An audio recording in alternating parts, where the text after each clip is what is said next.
Hi friends, welcome back to Rani kitchen recipes. ఈరోజు మనం చేసుకోబోయే రెసిపీ పెరుగు చారు, అది కూడా వెజిటేబుల్స్తో. ఇది మనకి తొందరగానే అయిపోతుంది.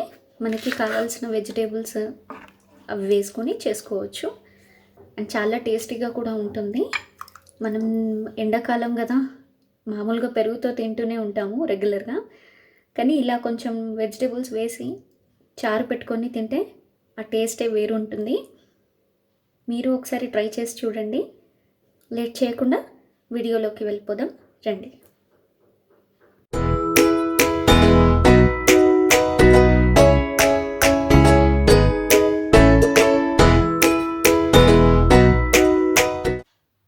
మన పెరుగు చారుకి కావాల్సిన పదార్థాలు: 400 గ్రాముల పెరుగు, 4 పచ్చిమిర్చీలు, 1 టీ స్పూన్ ఉప్పు, కొంచెం కరివేపాకు, 1 టీ స్పూన్ పసుపు, 1 టీ స్పూన్ పోపు దినుసులు, 3 టేబుల్ స్పూన్ల నూనె, 4 ఎండుమిర్చీలు, 1 ఉల్లిగడ్డ, 5 బెండకాయలు, 1 క్యాప్సికమ్, 1 టమాటా.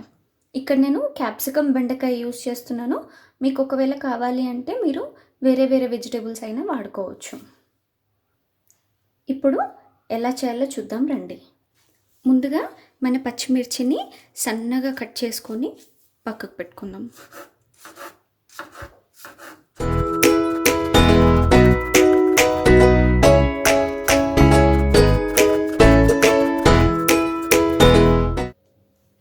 మన పచ్చిమిర్చి కట్ చేసి పెట్టుకున్నాం కదా. ఇప్పుడు నెక్స్ట్ ఒక గిన్నె తీసుకొని ఈ గిన్నెలో మన పెరుగును వేసుకుందాం. ఇప్పుడు మన పెరుగులో మనం కట్ చేసి పెట్టుకున్నాం కదా చిన్న చిన్నగా పచ్చిమిర్చి, ఉప్పు, పసుపు. ఇక్కడ నేను 1/2 టీ స్పూన్ మాత్రమే వేస్తున్నాను. మళ్ళీ మనము ఇంకో 1/2 టీ స్పూన్ పోపులో వేసుకుందాం. ఇప్పుడు ఇవన్నీ కలిసేలాగా మంచిగా విస్క్ చేసుకుందాం.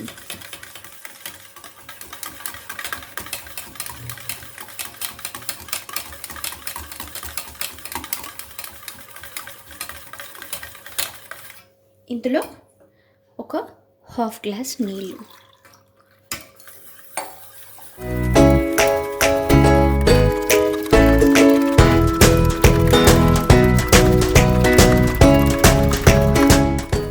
ఇది ఇలా కలుపుకున్నాం కదా.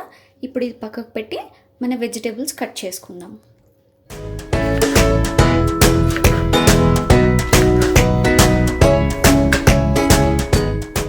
ఇవి ముక్కలు కొంచెం పెద్దగానే కట్ చేసుకోవాలి, ఎందుకంటే మనకి నూనెలో వేసాక మగ్గిపోతుంది కదా, అందుకని.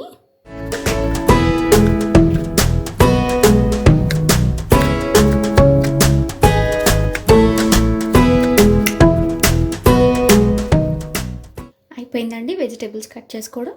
ఇప్పుడు ఎలా చేయాలో చూద్దాం రండి. ఇప్పుడు స్టవ్ మీద ఒక బాండి పెట్టి, బాండి వేడయ్యాక అందులో మన నూనె వేడయ్యాక మన పోపు గింజలు, ఎండుమిర్చి ఇది వేసుకొని ఒక 2 నిమిషాలు ఫ్రై చేసుకుందాం. ఇందులో మన కరివేపాకు వేసుకుందాం.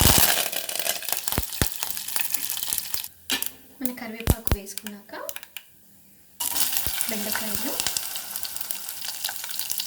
క్యాప్సికమ్ ఇవి ఒక 2 మినిట్స్ ఫ్రై చేసుకుందాము. ఇప్పుడు ఇందులో మనం ఉల్లిగడ్డలు కూడా వేసి ఇంకో 2 నిమిషాలు ఫ్రై చేద్దాం.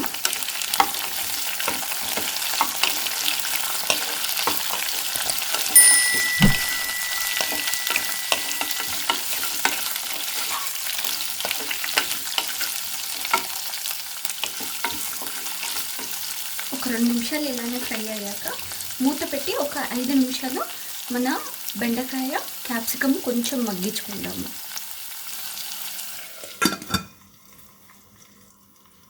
ఒకసారి తీసి చూద్దాము. అయిపోయింది. ఏమాత్రం ఉడికితే సరిపోతుంది మనకి. ఇప్పుడు ఇందులో మనం పసుపు వేసుకున్నాము.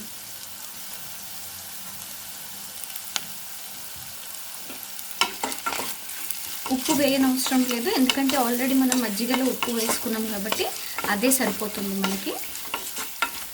మీరు ఒకవేళ అలా వద్దు అనుకుంటే మీరు ఉల్లిగడ్డ ఇవి వేయగానే మీరు ఉప్పు వేసుకొని మగ్గించుకుంటే సరిపోతుంది. ఇప్పుడు ఇంకొక 2 నిమిషాలు ఇలానే పెడదాం. 2 నిమిషాల తర్వాత మన టమాటో ఒకసారి కలిపేసుకున్నాము. టమాటో నేను లాస్ట్లో యాడ్ చేస్తున్నాను.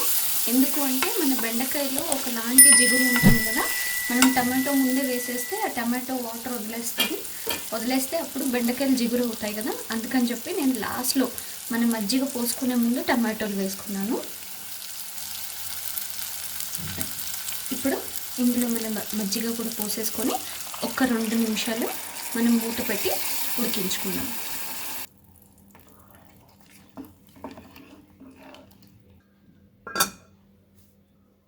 ఒకసారి మూత తీసి ఉప్పు సరిపోయిందో లేదో ఇక్కడే చెక్ చేసుకోండి. ఒకవేళ మీకు ఉప్పు సరిపోలేదు అనిపిస్తే ఇంకా కొంచెం యాడ్ చేసుకోండి.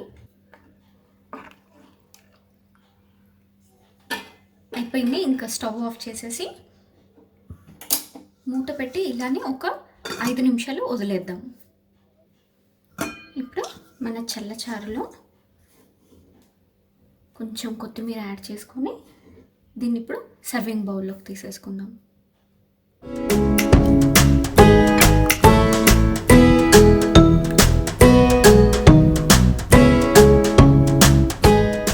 అయిపోయిందండి, మన పెరుగు చారు రెడీ. చూసారు కదా ఎంత సింపుల్గా అయిపోయిందో. మనకి ఒక 10 మినిట్స్లో అయిపోయింది. ఇది ఎండాకాలం కదా, మనం నార్మల్గా డైలీ పెరుగు తింటూ ఉంటాం కదా, దాని బదులు ఇలా కూడా ఒకసారి ట్రై చేసి చూడండి, చాలా బాగుంటుంది. Thank you for watching.